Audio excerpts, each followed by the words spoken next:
Properties of the indifference curve தான் இந்த வீடியோவில் நம்ம பார்க்க போகிறோம். இது வந்து subjective indifference curve are subjective and unique to each persons.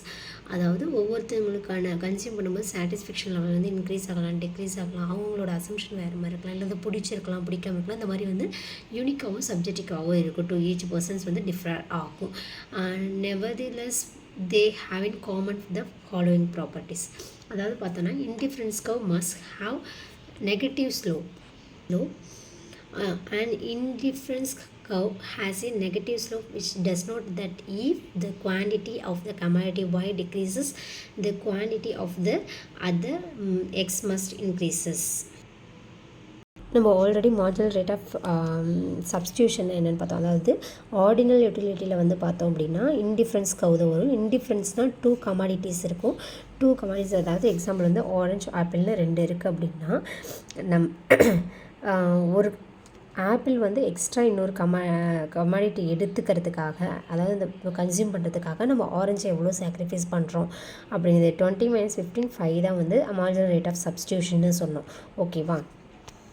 அதாவது பார்த்தோம்னா இன்டிஃபரன்ஸ் கவ் எப்போவுமே எப்படி இருக்குன்னா இந்த மாதிரி வந்து சேமாக வராது. ஏபி, அதாவது ஆரஞ்சு ஆப்பிள் நம்ம எடுத்தோன்னா எக்ஸ் கமாடிட்டி ஒய் கமாடிட்டி எடுத்தோம்னா இந்த மாதிரி சேம் லெவல் வந்து, அதாவது இந்த லெவலுக்கு வந்து இது 5 இதுவும் 5னா 5 ஆரஞ்சு 5 ஆப்பிள் எடுத்துக்கிறாங்க ஏஏ. அதே வந்து 10 ஆப்பிள் 10 இது எடுத்தோன்னா சேம் லெவல் சாட்டிஸ்ஃபேக்ஷன் வராது, ஈக்குவல் சாட்டிஸ்ஃபேக்ஷன் வராது. அதனால் இந்த டயக்ராம் மாதிரியோ இல்லை இது மாதிரியோ சேம், அதாவது 5 ஆப்பிள் ரெண்டே சேர்ந்து எடுத்துகிட்டு மறுபடியும் 5 யூனிட்ஸ் வந்து இன்க்ரீஸ் ஆகுது பார்த்திங்கன்னா இந்த கேப்பு, அந்த மாதிரி வந்து வரதுக்கான இந்த டயக்ராமு இந்த மாதிரி இன்டிஃபரன்ஸ் கவ்வும் வராது.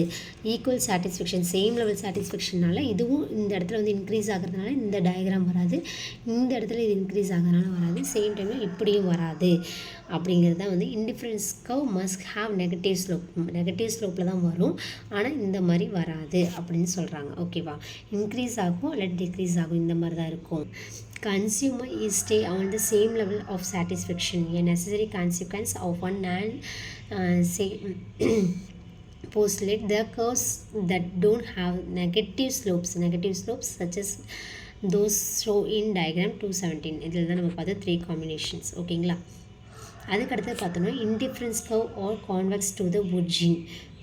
அதாவது இன்டிஃபரன்ஸ் கவ் கான்வெக்ஸ் அப்படிங்கிறது நமக்கு வந்து எப்போவுமே இப்படி தான் வரும், நெகட்டிவ் ஸ்லோப்ஸ் இப்படி தான் வரும். சரிங்களா? அதே வந்து நம்ம முன்ன பார்த்த மாதிரி 3 லெவல்னால் அந்த மாதிரி வராது. Indifference curve are convex to the origin, convex இந்த மாதிரி தான் வரும். பார்த்தோம் அப்படின்னா நெக்ஸ்ட் 3rd பாயிண்ட் பார்த்தோம் அப்படின்னா இன்டிஃபரன்ஸ் கவ் கேனாட் இன்டர்செக்ட், இந்த மாதிரி கட்டாயம் வராது சேம் லெவலில். இப்போ இந்த டைமிங் இப்படி வருதுன்னா அதே சேம் ஈக்குவல் பாயிண்டில் இந்த மாதிரி இன்டர்செக்ட் பண்ணி வராது. அதாவது ஒரு இன்டிஃபரன்ஸ் கவ்வில் வந்து மல்டிபிள் வந்து வரலாம், டிஃப்ரென்ஸ் ஐஷியூ வரலாம், ஐஸ் இன்டிஃபரன்ஸ் கவ் வரும், ஆனால் இன்டர்செக்ட் ஆகாது. Indifference curve cannot intersect. அதே மாதிரி 4th பார்த்தோன்னா indifference curve don't touch the horizontal or vertical axis. X ஆக்சிஸ்லேயோ ஒய் ஆக்சிஸ்லேயோ வந்து டச் ஆகாது. Don't touch indifference gov.